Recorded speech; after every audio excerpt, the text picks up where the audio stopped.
आपकी तरफ वापस आता हूँ जरा। ब्रिगेडियर वकार साहब, ये जो लवाहिकीन के एतराज़ात हैं, आप क्या समझते हैं किस हद तक के दुरुस्त हैं? और सिविल अदालतों के निज़ाम में जिस सुकून पर उन्हें, जो कानूनी सुकून उसमें मौजूद है, उस पर उन्हें एतराज़ है कि प्रोसिक्यूशन सही नहीं होती, बहुत लंबे अरसे तक केस चलता रहता है, तो ये वाकई इत्तेफाक करते हैं आप उनके ग्रीवेंसेस से? जी, मैं आई थिंक जो हमारे ऑनरेबल बैठे हुए हैं लॉयर हैं, सिर्फ पूछता हूँ, कर्नल हसन हैदर शहीद हुए परसों, नायक शहीद हुए, नायक रफीक। जी, मेरी आवाज आ रही है आपको? वकार साहब, माइक आपका म्यूट है, गलबन अपने माइक कीजिएगा, आपकी आवाज नहीं आ पा रही है।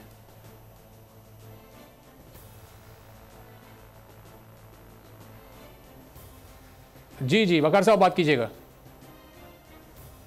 हाँ जी, आवाज आ रही है? जी आ रही है। हेलो जी वकार साहब आ रही है, अपनी गुफ्तगू जारी रखिएगा। जी, मैं दो सिर्फ सवाल करूंगा क्योंकि कानूनी मुश्किलों में फंसा रहा मुल्क, और ये 1880s के बाद वे लॉज हैं जिन पे हमारी कोर्ट्स कायम है और एडमिनिस्ट्रेशन। कर्नल हसन हैदर शहीद हुए हैं परसों, नायक खुशदिल हुए हैं, नायक रफीक और लांस नायक कादर। और वो वॉर ऑन टेरर मेरे ख्याल शायद नजर नहीं आती कि 20 साल से हम लड़ रहे हैं, जंग की हालत में है ना मुल्क, और इसमें स्पेशल लॉज। अब फर्ज करो ये 3-4 टेस्ट को पकड़ लेते हैं, तो उधर फिर कौन सा एविडेंस होगा, और लेट्स से कौन सी इसके लवाहिकीन होंगे, इनके मुतासरीन होंगे उनके जो उसको करेंगे। ये शहीदों का खून तो एक नजर नहीं आता। दूसरा आई थिंक बड़ा सवाल ये है कि क्या 9th पे स्टेट पे असॉल्ट नहीं था, ये 9th में को अलग क्यों कर रहे हैं? मतलब when you go and burn down core commanders house, उसके बाद आप जीएचक्यू पे असॉल्ट करते हैं। मैं आपको सिर्फ मिसाल देता हूँ, आप जाएं किसी भी इंडिया अमेरिकन मिलिट्री गैरिजन में, एक संतरी खड़ा उस पे जाके शाउट करें, जस्ट शाउट एट हिम, आप गाली दें, अब may be you will put behind the bar for 2 years। India में जो एफस्वा है उसमें आप 1 साल के लिए फौज उठा लेती है अगर वो समझते हैं कि दहशतगर्द है या लेट्स से स्पाई है, देयर इज नो ट्रायल। उसके बाद उसको करते हैं इन्वेस्टिगेट, उसको लगाते हैं फैंटी, फिर साल बाद जाके उसका एक सीक्रेट ट्रायल होता है जो मिलिट्री सुपरवाइज करती है, बिकॉज उनको पता है कि स्टेट पे जब कोई बगावत करता है या असॉल्ट करता है उसकी बड़ी कड़ी सजा है। ये पाकिस्तान एक मेरे ख्याल वाहिद रियासत है जहाँ पे कानूनी मुश्किलात में फंस के 1880s और 1890s के लॉ से आप 21st सेंचुरी के 3rd डिकेड को आप मैनेज कर रहे हैं। मतलब मुझे समझ नहीं आती कि हम लोग अंधे हैं कि नजर नहीं आ रहा, 20 साल से हम लड़ रहे हैं। उसके बाद दहशतगर्दी है, पैदल आई थिंक इस साल बहुत ज्यादा इंक्रीज हुई है। अच्छा, इसी तरीके से मिलिट्री ऑपरेशंस होते हैं, उसमें even my son has been doing it, मैं नाम नहीं लूंगा उसका, इज अ मेजर, और तीरा वैली और इधर ये 60-70 टीटीपी के लोगों को पकड़ के लाते थे। और अभी आप बताएं उधर कौन सा एविडेंस होगा? मतलब उधर आपको वहां पे लेट्स से एविडेंस चाहिए, सिविलियंस का एविडेंस चाहिए, एक वॉर हो रही है। एंड आई थिंक 9th में को डील लिंक करना कि जी ये कोई बड़ा सॉफ्ट सा let's say, this was a बगावत to undermine the military, this was a बगावत to divide rank and file. Campaigns तो देखे ना, अभी सोशल मीडिया को आप लेट्स से ओन ही नहीं करते कि बाहर से जिस तरीके से आवाजें आई। आई थिंक जो शोधा है उनकी तादाद तकरीबन 1 लाख से ज्यादा है पाकिस्तान में, उसके अंदर मिलिट्री, पुलिस, एलईएस, सिविलियंस है। अभी अगर उनके लवाहिकीन देखें तो मेरे ख्याल 1 मिलियन से ज्यादा या तो उनके डायरेक्ट रिलेशनशिप है या उनके आप कह लें कजन हैं, उनके चचा हैं। तो जो जिस तरह के इश्यूज, ये जो केसेस आप पॉइंट आउट कर रहे हैं, तो ये क्या ऐसा हो सकता है कि ये सिविल अदालतों में ही रिफॉर्म्स लाया जाए, उसकी प्रोसिक्यूशन बेहतर की जाए, उस निज़ाम को बेहतर किया जाए, या फिर इस तरह के केसेस के लिए मिलिट्री कोर्ट्स का क़याम बहरहाल नागुज़ीर है, उसकी ज़रूरत है?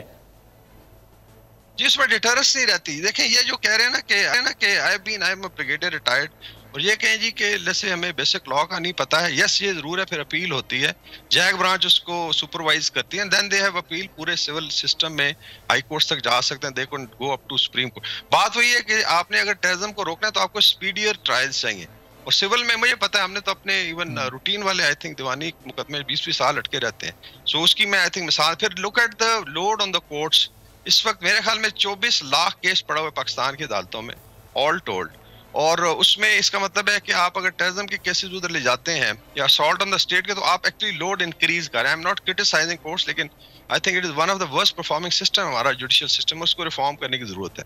फिर आ जाता है एविडेंस, और उसके बाद आ जाता है गवाहान, एंड देन कम्स जजेस।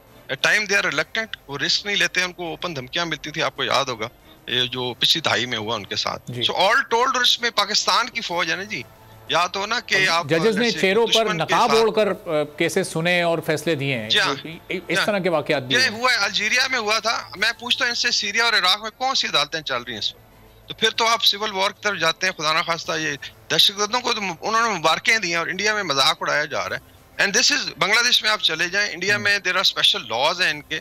मैं तो सोशल मीडिया लॉ देख के हैरान हुई, तो जहाँ पे किसी बंदे को खड़ा करके उठा के ले जा सकते हैं and they can take out data, और ये उनको अलाउड है उनकी इंटेलिजेंस एजेंसी। पाकिस्तान में बहुत बेहतर है। ईरान में आप चले जाएं, मिडल ईस्ट, आप चाइना, आप अमेरिका की मैंने मिसाल दी है, उनकी बहुत सख्त सजाएं हैं। और अभी आपने देखा डोनाल्ड ट्रंप जैसे, बाकी उसने खुद तो नहीं किया था। तो यहाँ पे I think there is evidence भी है, प्रूफ भी है। और 9 मई को आई थिंक डाउन प्ले करना ये बड़ी सख्त ज्यादती है कि एक तरफ, इसका मतलब है कि आप कल जो है पीपल पार्टी को कोई ग्रीवेंस होती है उठ के जाके असॉल्ट कर दे कराची गैरदन पे कि जी ये जमहूरियत है। I think we should live in 21st centuries third decade, और इसमें एक्चुअली मॉडिफाई करने की जरूरत है। America department of homeland security पूरा उन्होंने कायम कर दिया और ऐसे ऐसे सख्त लॉज लेके आए तो कि उसमें फिर they were able to check it. UK में आप देख लें, उसमें जो है I think they are very strict इसके ऊपर।